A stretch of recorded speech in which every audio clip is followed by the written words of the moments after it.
पाठ 11। दो कलाकार। कलाकार सब सुनते ही संगीतकार, चित्रकार, मूर्तिकार या अभिनेता की छवि हमारे मन में उभरने लगती है, क्योंकि ये लोग किसी न किसी कला से जुड़े हुए हैं। यदि कोई मनुष्य किसी दूसरे को नया जीवन दे दे, तो क्या वह कलाकार नहीं है? मन्नू भंडारी की यह कहानी एक ऐसे सच्चे कलाकार को प्रस्तुत कर रही है। ए रूनी उठ! और चादर खींचकर चित्रा ने सोती हुई अरुणा को झकझोर कर उठा दिया। अरे क्या है? आंखें मलते हुए तनिक झुंझलाहट भरे स्वर में अरुणा ने पूछा। चित्रा उसका हाथ पकड़कर खींचती हुई ले गई और अपने नए बनाए हुए चित्र के सामने ले जाकर खड़ा करके बोली, देख मेरा चित्र पूरा हो गया। ओह, तो इसे दिखाने के लिए तूने मेरी नींद खराब कर दी? अरे जरा इस चित्र को तो देख, न पा गई पहला इनाम तो नाम बदल देना।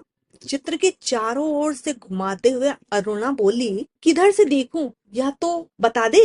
1000 बार तुझसे कहा कि जिसका चित्र बनाए उसका नाम लिख दिया कर, जिससे गलत फहमी ना हुआ करे, वरना तू बनाए हाथी और हम समझे उल्लू। फिर तस्वीर पर आंखें गड़ाते हुए बोली, किसी तरह नहीं समझा पा रही हूँ कि 84 लाख योनियों में से आखिरकार यह किस जीव की तस्वीर है। तो तुम्हें यह कोई जीव नजर आ रहा है? अरे जरा अच्छी तरह से देख और समझने की कोशिश कर। अरे यह क्या? इसमें तो सड़क, आदमी, ट्रॉम, बस, मोटर, मकान सब एक दूसरे पे चढ़ रहे हैं, मानो सबकी खिचड़ी पका कर रख दी हो। क्या घन चक्कर बनाया है। अरुणा ने चित्र को एक ओर रख दिया और वह मुंह धोने के लिए बाहर चली गई। लौटी तो देखा 3-4 बच्चे उसके कमरे के दरवाजे पे खड़े उसकी प्रतीक्षा कर रहे हैं। आते ही बोले, दीदी सब बच्चे आकर बैठ गए, चलिए। आ गए सब बच्चे? अच्छा चलो, मैं अभी आई। बच्चे दौड़ पड़े। चित्रा हंसकर बोली, एक दिन तेरी पाठशाला का चित्र बनाना होगा। जरा लोगों को दिखाया करेंगे कि हमारी एक ऐसी मित्र साहिबा थी जो गरीब बेसहारा बच्चों को पढ़ा पढ़ा कर ही अपने को महान समाज सेविका समझती थी।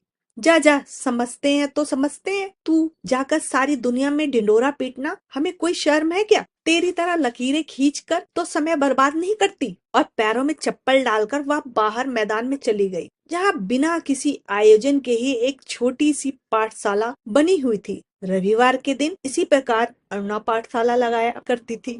दूसरे दिन 4 बजते ही कॉलेज से सारी लड़कियां हॉस्टल लौट आई, पर अरुणा नहीं लौटी। चित्रा चाय के लिए उसकी प्रतीक्षा कर रही थी। पता नहीं कहाँ कहाँ अटक जाती है, बस इसके पीछे बैठे रहा करो। अरे क्यों बड़बड़ बड़बड़ कर रही है? ले मैं आ गई, चल बना चाय। चाय पीते पीते चित्रा बोली, आज पिताजी का पत्र आया है। लिखा है जैसे ही यहाँ का कोर्स समाप्त हो जाए मैं विदेश जा सकती हूँ। मैं तो जानती थी पिताजी भी कभी मना नहीं करेंगे। हाँ भाई, धनी पिता की इकलौती बिटिया जो ठहरी, तेरी इच्छा कभी टाली जा सकती है क्या? पर सच कहती हूँ, मुझे तो सारी कला इतनी निरर्थक लगती है, इतनी बेमतलब लगती है कि बता नहीं सकती। किस काम की ऐसी कला जो आदमी को आदमी ना रहने दे? तो तू मुझे आदमी नहीं समझती? क्यों? तुझे दुनिया से कोई मतलब नहीं, दूसरों से कोई मतलब नहीं, बस 24 घंटे अपने रंग और तूलियों में डूबी रहती है। दुनिया में बड़ी सी बड़ी घटना घट जाए, पर यदि उसमें तेरे चित्र के लिए कोई आइडिया नहीं, तो तेरे लिए वह घटना कोई महत्व नहीं रखती। अरे इस लगन को देखकर ही तो गुरुजी कहते हैं कि वह समय दूर नहीं जब हिंदुस्तान की कोने कोने में मेरी शोहरत की गूंज उठेगी। अमृता शेरगिल की तरह मेरा भी नाम गूंज उठे, बस यही तमन्ना है।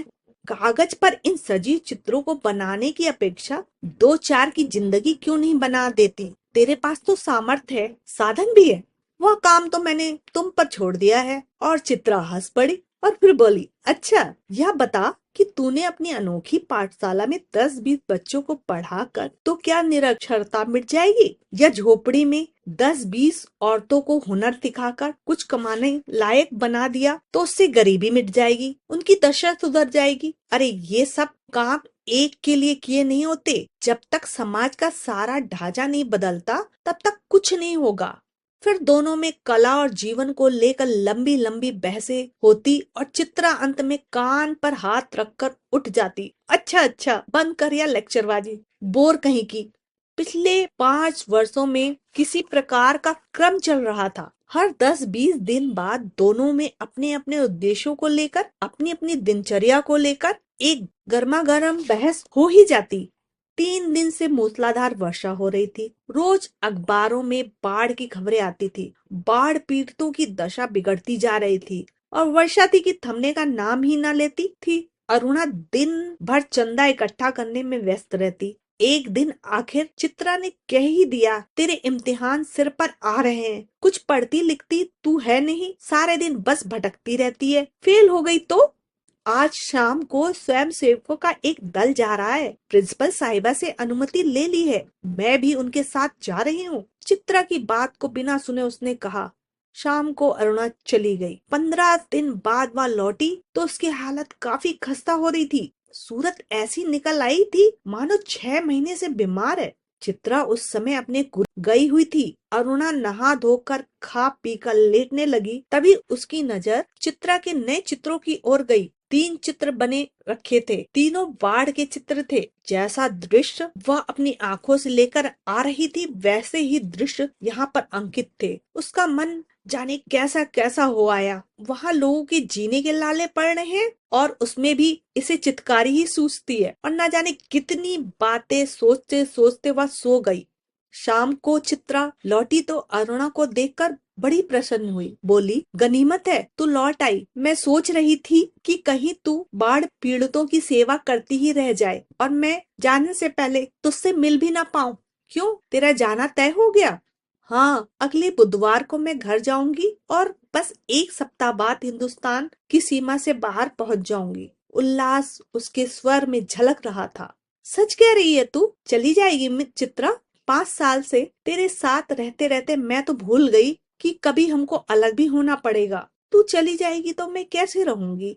अरे, 2 महीने बाद तेरी शादी होने वाली है, फिर याद भी ना रहेगा कि कौन कमबख्त थी चित्रा। बड़ी लालसा थी तेरी शादी में आने की, पर अब तो आ नहीं सकूंगी। अच्छी तरह शादी करना, दोनों मिलकर सारे समाज और सारे संसार का कल्याण करना।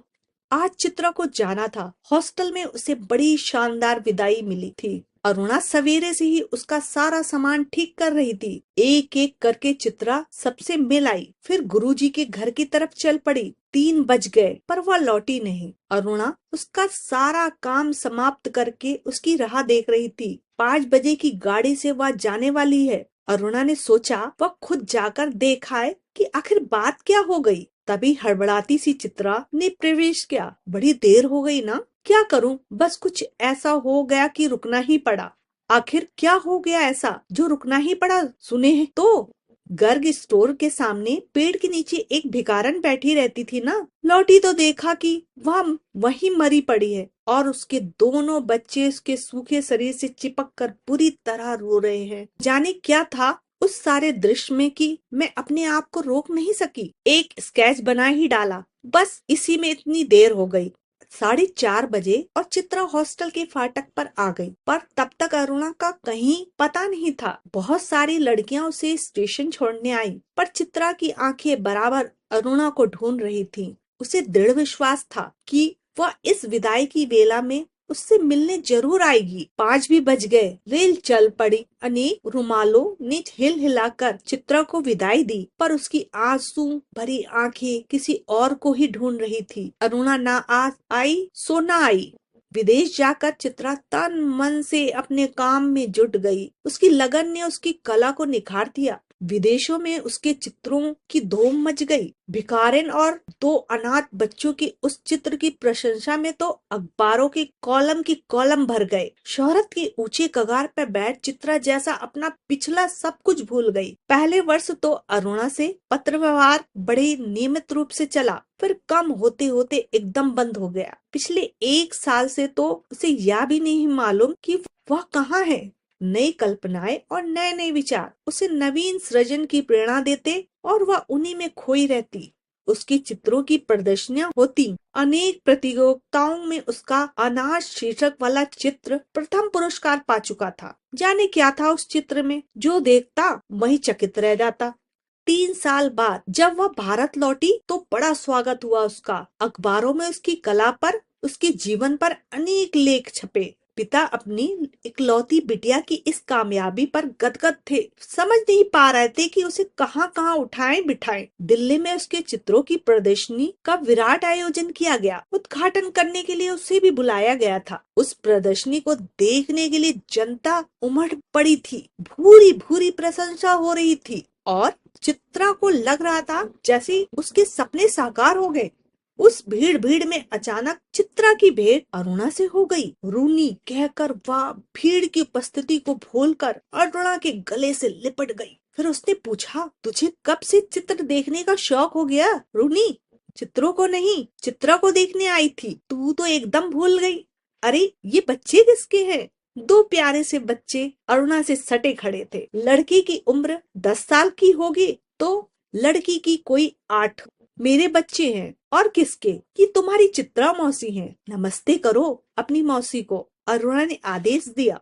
बच्चों ने बड़े आदर से नमस्ते किया। चित्रा अवाक होकर कभी उनका और कभी अरुणा का मुंह देख रही थी।